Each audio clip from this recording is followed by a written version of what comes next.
लेकिन इस वक्त गुजरात के केवड़िया में सरदार पटेल की 150वीं जयंती पर जो उपलक्ष्य में जो आयोजन किया गया है, वहां पर संबोधित कर रहे हैं प्रधानमंत्री मोदी। सीधे आपको लिए चलते हैं केवड़िया। आतंकवाद के आगे नतमस्तक रही। साथियों, कांग्रेस ने सरदार साहब के विजन को भुला दिया, लेकिन हम नहीं भूले। 2014 के बाद देश ने एक बार फिर उनकी प्रेरणा से भरी फौलादी इच्छा शक्ति को देखा है। आज कश्मीर आर्टिकल 370 की जंजीरों को तोड़कर पूरी तरह मुख्य धारा से जुड़ चुका है। आज पाकिस्तान और आतंक के आकाओं को भी पता चला है कि भारत की असली ताकत क्या है। ऑपरेशन सिंदूर में पूरी दुनिया ने देखा है, आज अगर कोई भारत पर आंख उठाता है तो भारत घर में घुसकर मारता है।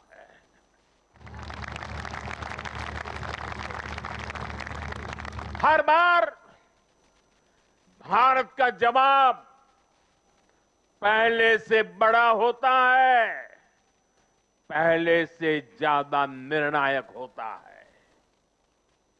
ये भारत के दुश्मनों के लिए एक संदेश भी है। ये लौह पुरुष सरदार पटेल का भारत है। ये अपनी सुरक्षा और सम्मान से कभी भी समझौता नहीं करता है।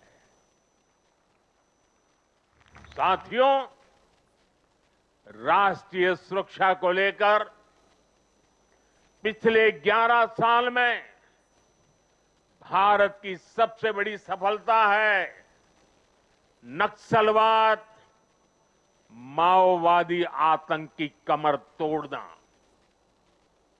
2014 से पहले हमारे देश में हालत ऐसी थी कि देश के भीतर, देश के बीचों बीच नक्सली माओवादी अपनी हुकूमत चलाते थे। नक्सली क्षेत्रों में देश का संविधान नहीं चलता था। पुलिस प्रशासन वहां काम नहीं कर पाता था। नक्सली खुलेआम नए नए फरमान जारी करते थे, सड़कें नहीं बनने देते थे, स्कूल, कॉलेज और हॉस्पिटल को बम से उड़ा दिया जाता था और शासन प्रशासन उनके आगे लाचार नजर आता था।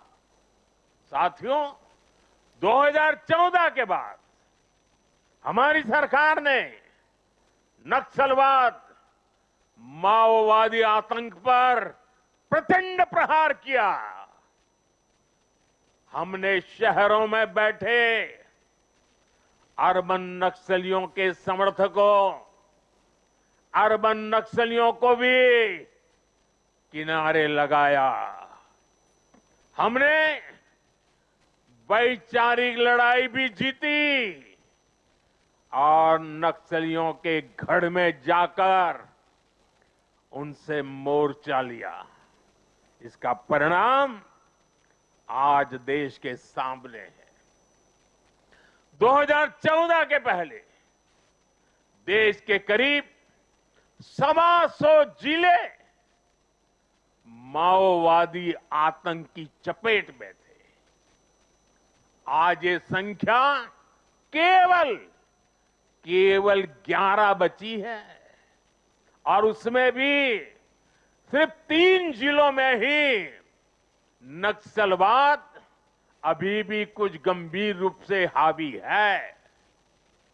और आज मैं सरदार पटेल के सानिध्य में एकता नगर की इस धरती से तो सुन रहे थे आप गुजरात के केवड़िया से प्रधानमंत्री मोदी को। वापस एक बार फिर से आपको लिए चलेंगे पटना, जहां पर एनडीए का संकल्प पत्र जारी हुआ है। जबकि सीएम वहां पर सम्राट चौधरी इस वक्त उन तमाम बड़ी बातों को बता रहे हैं। बिहार से सीधे विदेश उड़ान की योजना हम लोग इसको जमीन पर लाने का काम करेंगे। हम लोगों ने एक पॉलिसी भी बनाया है कि जो काठमांडू जाने के लिए थाईलैंड, बैंकॉक, शारजा, दुबई, इसको सीधा बिहार से कनेक्ट करेंगे और कई इंटरनेशनल एयरपोर्ट को हम लोग स्थापित करेंगे। दरभंगा को, पूर्णिया को और भागलपुर के अजगैबीनाथ को इसमें जोड़ा जाएगा और इनको सीधा इंटरनेशनल फ्लाइट से जोड़कर अंतर्राष्ट्रीय स्तर पर हम जाने का काम करेंगे। इसके साथ साथ पटना के समीप एक नया ग्रीनफील्ड इंटरनेशनल एयरपोर्ट बनाने का काम किया जाएगा। इसके साथ साथ 10 नए शहर में घरेलू उड़ान के लिए छोटे एयरपोर्ट का भी निर्माण राज्य सरकार कराएगी।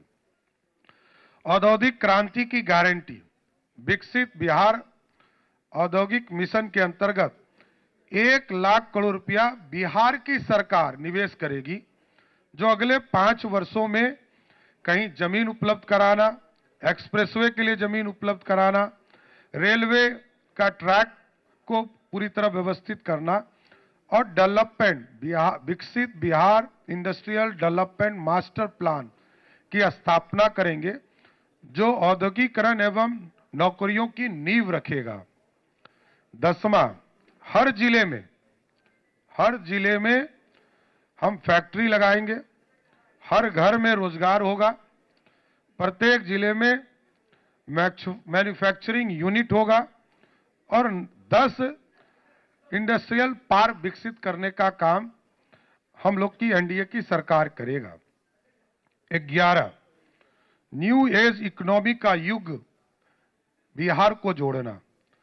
दुनिया में सेमीकंडक्टर से लेकर हवाई जहाज का मैन्युफैक्चरिंग से लेकर सुई तक बनाने की पूरी कल्पना और इसमें वैश्विक बैंक और एंड हब के और ग्लोबल वर्क्स प्लेस के रूप में स्थापित करना और इसमें अगले 5 वर्षों में लगभग 50 लाख करोड़ का निवेश बिहार में एनडीए की सरकार इसमें आकर्षित करने का काम करेगी कि जिससे कि बिहार में इंडस्ट्री और आगे बढ़ सके। जहां भक्ति है हर शब्द में, कथाओं में छुपे हैं दिव्य रहस्य और ज्योतिष देता है जीवन को दिशा। धर्म से जुड़ी हर बातों को जानने के लिए हमारे चैनल स्तुति को सब्सक्राइब करें। चैनल पर जाने के लिए इस लिंक पर क्लिक करें।